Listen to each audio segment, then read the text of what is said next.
Lonjakan penumpang pesawat di Bandara SMB 2 Palembang diprediksi akan terjadi pada H-3 atau 21 Desember serta H+5 pada 6 Januari 2020.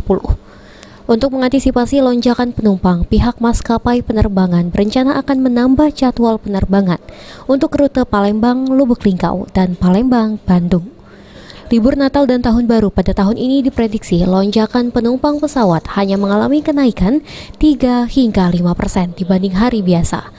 Hal ini terjadi akibat sudah mulai beroperasinya jalan tol Trans Sumatera pada musim libur Natal dan Tahun Baru sudah beroperasi. Selain itu, faktor masih tingginya harga tiket pesawat juga membuat masyarakat lebih memilih menggunakan angkutan darat. Selama libur Natal dan Tahun Baru ini, rata-rata per hari pergerakan penumpang kedatangan dan keberangkatan diprediksi mencapai hingga 12.000 penumpang, atau lebih banyak sedikit dibanding hari biasa. Jumlah pergerakan penumpang ini lebih menurun dibanding Natal tahun 2018 dan Tahun Baru lalu. Untuk jumlah keberangkatan dan kedatangan penumpang diprediksi akan mengalami puncaknya pada H-3 sebelum Natal. Sementara arus balik akan terjadi puncaknya pada H+6.